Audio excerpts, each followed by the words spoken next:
Est-ce que vous voulez simuler le langage de vos tout-petits de 0 à 12 ans? Ici, je vais vous partager 2 jeux de la compagnie Placote que vous pouvez utiliser à la maison. Voici les premiers, c'est les dés des premiers mots. Dans ces boîtes-là, vous allez trouver ces blocs. Regardez, les blocs est vraiment de bonne qualité. Il y a des petits pochettes transparents, c'est là que vous allez introduire les cartes qui viennent aussi avec les jeux. Et dans ces cartes-là, il y a plusieurs catégories. Par exemple, vous allez trouver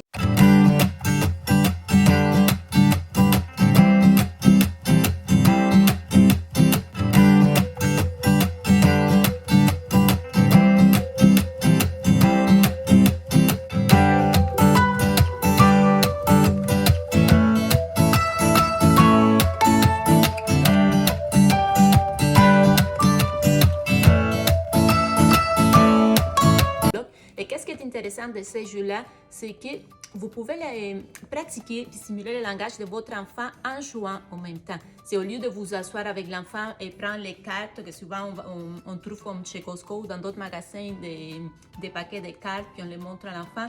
Bon, avec ces blocs-là, surtout pour les enfants qui ont besoin de bouger, qui sont plus dynamiques, vous pouvez juste introduire les cartes que vous voulez travailler avec votre enfant. Aujourd'hui, on va travailler, on va pratiquer les noms des animaux. Alors, vous introduisez dans toutes les pochettes les cartes d'animaux et juste en jouant, vous pouvez juste les lancer et quand l'image de l'animal il va être dessus, c'est ça l'animal que vous devez montrer.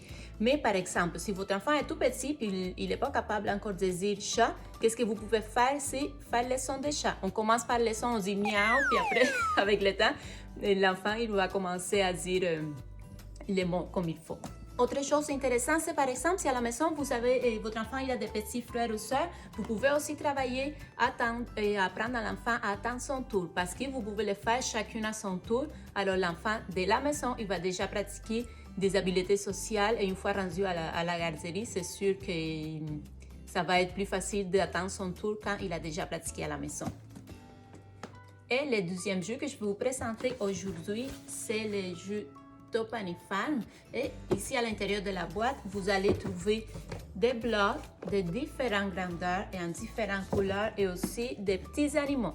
Regardez, ils sont vraiment beaux, c'est vraiment la bonne taille.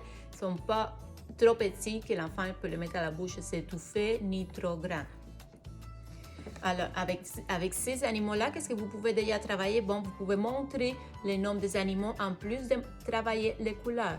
C'est comme, regarde les petits cochons roses, regarde les petits chats mauves. Et même déjà, mauve foncé, mauve pâle. C'est vraiment des petites choses simples que vous pouvez faire. Et les enfants, ils aiment ça, faire des constructions. Alors, vous pouvez travailler avec votre enfant à créer ces constructions-là qui sont très bonnes pour travailler la motricité globale. Avec votre petit, ça travaille la concentration aussi, la coordination oculo-manuelle et même des habiletés mathématiques parce que avec votre enfant, vous pouvez faire, disons, ce tour-là de 3 blocs et vous pouvez dire, ah, on va faire une toute petite tour. Vous allez prendre une autre juste avec les 2 blocs, puis vous allez dire laquelle est plus grande, laquelle est plus petite. C'est une façon simple que vous travaillez des habiletés mathématiques et aussi les notions spatiales parce que vous pouvez dire, ah, on va mettre les chats en haut de la tour.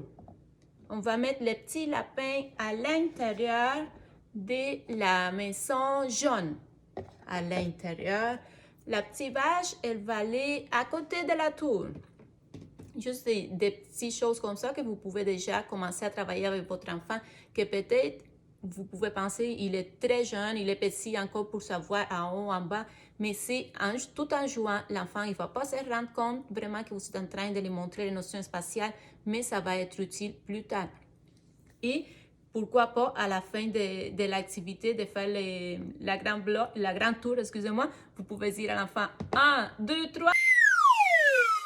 Puis la tour tombe, l'enfant il va se mettre à rire, puis il va passer vraiment un bon moment avec vous et ça va être vraiment très amusant. J'espère que vous avez aimé ces 2 activités-là et le plus important, c'est que l'enfant il passe un moment avec vous. C'est un bon moment de qualité et il est en train d'apprendre tout en jouant aussi. Merci beaucoup.